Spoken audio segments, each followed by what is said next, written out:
Hello नमस्कार. मैं आज कावेरी मावशीचे माहेर आयलो सा. हां, तुम्ही म्हणणार ही कोण कावेरी मावशी आणि माहेर कोण? तर मावशी म्हटली म्हणजे आधी आईपासून सुरुवात करावी नो, म्हणजे मग मावशीची ओळख आपोआप हसे. तर आमचे बहुतेक जणांची आई कोण? आमची बहुतेक जणांची आई म्हणजे कोण ओळखा? म्हादई. ही कसली आई? तर खरं म्हणे गेले सगळे जो नजस तोच आमची आई. भारतभर बघे गेलो जाल्यार प्रत्येक जणाची आई वेगवेगळीच आहे. कोणाची आई गंगा म्हणीत त्याला गंगा मैया म्हणसत, कोणाची अणिकोण, कोणाची अणिकोण, तशी आमची म्हादई. तर आम्ही रेसा जहा बेंगलोरला त्या आमची आई कावेरीच. मग कोणाची आई केंची ता कसा ठरवायचा? त्याच्यासाठी व्यवस्थित नकाशे केलेले असत. त्याला म्हणतात नदीचे खोऱ्यांचो नकाशो. खोरा म्हणजे असा हे करायचा खोरा न्हय रे. म्हणजे पावसाचं पाणी जहाथीन पडसे, पावसाचं पाणी केंच्याय भूभागावर पडला की त्या शेवट पडल्यानंतर त्याहाथीन समुद्राला जाऊन मिळसे. तर आता आई कोण असा कसा ठरवायचा? तर शेवट प्रत्येक आई समुद्राला जाऊन मिळसे. तर समुद्रापासून सुरुवात करायची. तर समुद्राला मिळणारी प्रत्येक नदी जर तुम्ही घेतली जाल्यार त्या नदीत केंथीन केंथीन पाणी असे याचा वरतापासून अगदी हे करणे नकाशो काढता येसे. असं पूर्ण भारताचा नकाशो काढलेलो आहे. त्याला रिव्हर बेसिन्स म्हणतात. जगाचा सुद्धा नकाशो आहे माझ्याकडं. म्हणजे भारताचा जर बघायला गेला तर सगळ्यात मोठी म्हटली तर एक सगळ्यात मोठे 2-4 आई किंवा 4-5 आई म्हणायचो. तो एक नकाशा तुम्हाला येता दाखवायचा सगळ्यात जो कमीत कमी. त्याच्यानंतर आणि नेक्स्ट लेवलला पुढच्या लेवलला गेलो की एक 10-15 आई होतील किंवा 20-25 होतील. तो आता पुढल्या नकाशात तुम्हाला दिसणार भारताचे. आता मी नंतर एठा बोलोनी थोडी किंवा टेक्स्ट घालनी त्यांची नावं अशी सांगणार आणि तो नकाशो असो जरा वरती खालतं फिरवणार. हो नकाशो असले नकाशे करता येतात. म्हणजे तुम्ही जर नकाशे सुद्धा असले कसे करायचे बघणार जरी माझे व्हिडिओ स्वत त्याच्यावर हे जा करसत त्याला GIS म्हणतात. आणि हे सगळेसाठी तुम्हाला डेटा म्हणजे जो मूळ जो माहितीच आहे ती सगळी फ्री मिळते. हे सगळा रिव्हर बेसिन एटलास किंवा river basin of the world म्हणतात. भारताचा सुद्धा रिव्हर बेसिन एटलास आहे. तोही दाखवणार तुम्हाला इथं. म्हणजे मधनं दाखवलं असेल मी लक्षात नाही तर किंतीन दाखवायला म्हणतात. हो बा इथं एठा दाखवायचा तो भारताचं रिव्हर बेसिन एटलासची वेगवेगळी आहे. तर आमची बेंगलोरची जी आई न आमची बेंगलोरची आई ती आई म्हणायची. म्हणजे आम्ही आता रेसा त्याची आई ती कावेरी. आमची गोमेथीन म्हटलं जाल्यार ती मावशी कावेरी. तर कावेरीचे आमचे उगम स्थानापर्यंत आम्ही हाली आता गेलो असलो. आणि त्यातून कावेरीचे वेगवेगळ्यो जो उपनद्यो असतात त्यो एकत्र होऊन शेवट अशी फिरवणी कावेरी समुद्राला जाऊन मिळते. आता आम्ही जहा रेसा बेंगलोरला यलंका म्हणी त्याथीन बघे गेलो जाल्यार त्याथीन अगदी जवळच दुसऱ्या आईचा माहेर सुरू होते. म्हणजे त्या इंटरेस्टिंग आहे. वरती जी एक नंदी हिल्स म्हणीस आहे त्या 3 कडा असं 3 साईडनी 3 आयांचे जागोच आहे. जमलो आणि मिळलो तर लक्षात आलं तर दाखवायचा तुमच्या नकाशावर. म्हणजे त्याथीन एका स्पॉटवरला पाणी 3 दिशांनी वेगवेगळ्याच असते. थोडा हेडा आलो की हेडा, थोडा हेडा तेडा असा.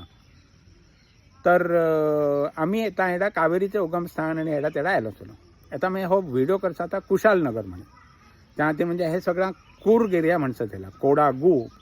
कोडागू शब्द मला एठा येऊनच कळलो. आम्ही सगळ्यांना म्हणताना कुर्ग म्हणसा पण त्याचं मूळ नाव कोडागू. तर कोडागूतला मुख्य जा जागोच आहे त्याला मडिकेरी म्हणून टाऊन म्हणतात. आणि हे येता मी ज्याथीन व्हिडिओ करता त्या कुशालनगर. आणि एठाथीनच कावेरी व्हावस आहे. तर मी थोडे कावेरीचे येता फोटो काढले असत ते त्या घालसा. एखादं छोटंसं व्हिडिओसुद्धा घालीन. अजूनही काढलो नाही, नंतर परत जाताना काढणार. तर हे कुशालनगरला नदी पार करणी ह्या वटान येऊनी हे असा बरा बांबूचा कसा जंगल केलीस हे बघ बरा दिसतंय. टाइमपास भुरगेंना असं जरा वेगळा ठेवे. आणि हो सगळं परिसर सगळं हिरवगारच आहे. कारण तसा हेडा साधारण दर महिन्याला की थोडं तरी पाऊस पडसे. पावसाळ्यात खूप पडसे पण एरवी दर महिना पडसे. तर सगळा बराच आहे कावेरीचा उगमस्थान.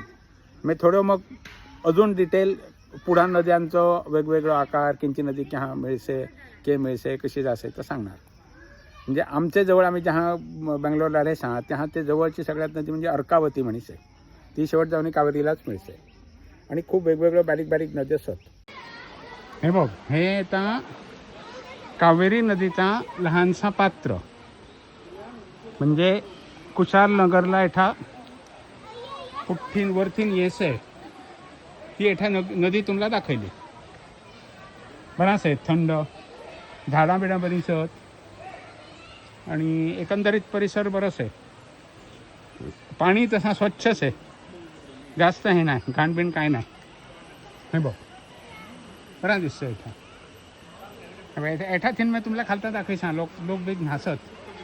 हे बघ, या वाटान खायल्या वाटान असे लोक घासत आणि एठा थिन ही खालती गेली न्हय. ही बघ, कडाला झाडां बिडां बरीच आहेत भरपूर. ही त्या कावेरी न्हंयची खालती जाणारी बाजू, म्हणजे ह्या वाटान अशी ह्या वाटान आयली आणि अशी ह्या वाटान खालती गेली. मग ती खालती जाणी आणि मध्य मध्य बंधारे सवत मग करता करता ती फिरत फिरत बेंगलोरला जाते. नमस्कार, मी हो एठा एक व्हिडिओ जो करसा तो एठा परत मी कावेरीच्या काठावर आहे. तसा काठावर म्हणजे एठा एक क्रॉसिंग्स आहे. फाटल्या वाटान माझे हत्तींचो कॅम्पस आहे आणि त्याची एंट्री न्हंयचे त्या वाटानच आहे आणि मध्या न्हंय क्रॉस करणे यावं लागतं चालत चालत.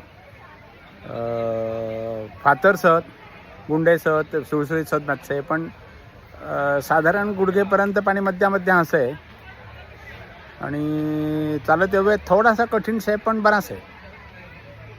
मी तुम्हाला इथं थोडासा परिसर दाखवायचा, इथं लोक बीक दाखवायचा. हे बघ, इथं या वाटान लोक येणारे परत जास्त म्हणजे मी तुम्हाला न्हंय पण दाखवणार सा आणि लोक परत जाणारे दिसणार सर तुम्हाला. आता बघा, त्या वाटान समोरच्या वाटान दिसणार उभं राहायचं.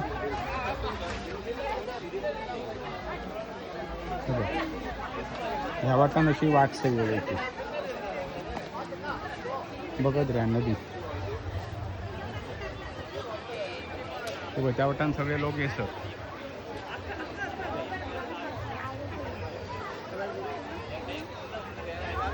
आता मग ते सकाळचा वेळ झाला की वेळेचे बंद होणार.